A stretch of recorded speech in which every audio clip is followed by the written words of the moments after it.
नमस्कार। खेल की दीवानगी से शायद आप सभी परिचित हैं और यह दीवानगी यहाँ तक भी जा सकती है, 100 लोगों की जान ले ले, ये अपने आप में बहुत बड़ी बात है।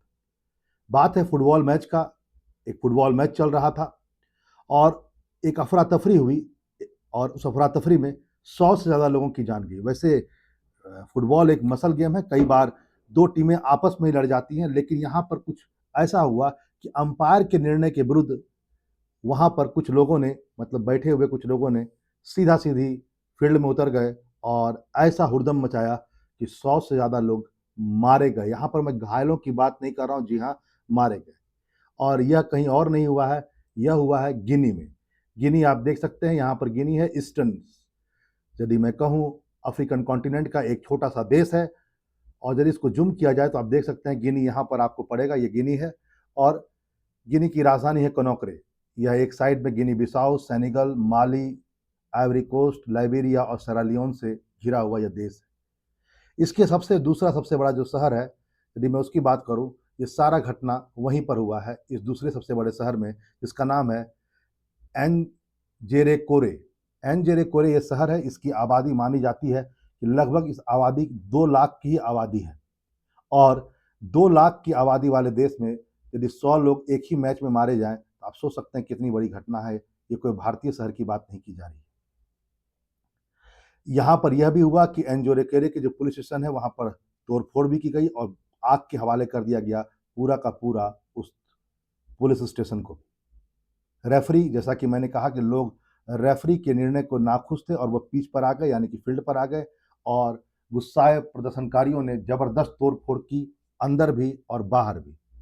और इस ढंग से यह एक छोटा-सा मैच एक बड़ा हत्या का रूप ले लिया। यदि मैं कहूँ है ना? यदि आप देख सकते हैं, ये साउदर्न जो गिनी देश है, उसका एक साउदर्न में पड़ता है ये एरिया। यहाँ पर ये दूसरा सबसे बड़ा शहर माना जाता है गिनी का। कोनोक्रे जो उसकी राजधानी है, कोनोक्रे के बाद यह दूसरा सबसे बड़ा शहर था, जहाँ पर ये घटना हुई। अजीब-सी बात यहाँ पर क्या है, ज़रा देखा जाए। यदि इस मैच का आयोजन की बात की जाए, तो यह एक, जैसे मैं कहूँ, आईपीएल वगैरह जो घर में ही होता है, उसी ढंग से एक मैच था। घरेलू मैच था और घरेलू मैच का जो आयोजन है बेकायदा राष्ट्रपति, यह मैच, यदि मैं कहूँ कि राष्ट्रपति ममादी डोम्बेया के सम्मान में आयोजित एक टूर्नामेंट का हिस्सा है।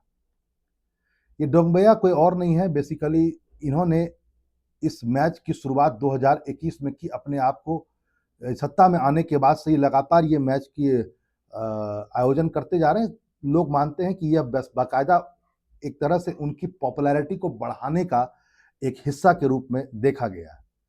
कुछ लोगों का यहाँ पर यह भी मानना है कि मोमादी डोंगबिया जो है, वो बाकायदा 2021 की बात थी, उन्होंने तख्ता पलट करके सत्ता को हासिल किया था और खुद को आगे चलकर फिर राष्ट्रपति घोषित कर दिया। 2025 में चुनाव होने वाला है राष्ट्रपति का वहाँ पर और माना जा रहा है वहाँ पर अपने प्रति आकर्षण को बढ़ाने के लिए इसको एक खेल को एक रूप दिया गया। उनके नाम पर यह पूरा का पूरा टूर्नामेंट हो रहा था और उसी का यह हिस्सा था जिसमें 100 लोग मारे गए। यहाँ पर आज अब ये बात भी जाने, वो यह है कि गिनी में सितंबर 2021 में तख्तापलट जब हुआ था और डोंगबिया यानी ममादी डोंगबिया राष्ट्रपति बने, अपने आप को एक तरह से उन्होंने राष्ट्रपति करार कर दिया। उन्होंने अल्फा कॉन्डे को सत्ता से हटा करके ये बाकायदा सत्ता को ग्रहण किया और वो बाकायदा कह रहे हैं कि अब मैं सत्ता छोड़ दूंगा और एक चुनाव होगा 2025 में, एक चुनी हुई सरकार को वो देश में आने का मौका देंगे। लेकिन बहुत लोगों का मानना यह है कि चुनाव भी दिखावे का चुनाव होगा, क्योंकि इसमें बाकायदा उनकी पार्टी भी चुनाव लड़ेगी और यह उसी का एक हिस्सा था पूरा का पूरा टूर्नामेंट। अब देखना यह होगा कि यह मैच में जो यह 100 व्यक्ति मरे, ये क्या सोची-समझी साजिश थी या बाकायदा केवल एक खेल का हिस्सा था। लेकिन अपने आप में एक बहुत बड़ी खबर, 100 से ज़्यादा लोगों की जान फुटबॉल मैच यदि ले ले, तो अपने आप में खेल पर ही प्रश्न चिन्ह लगने लगता है। फिर मिलेंगे एक नए टॉपिक के साथ। ज़रूर गिनी से संबंधित चीज़ों को आप देखें, आज ये बहुत इम्पोर्टेंट है। फिर मिलते हैं अब नए टॉपिक के साथ।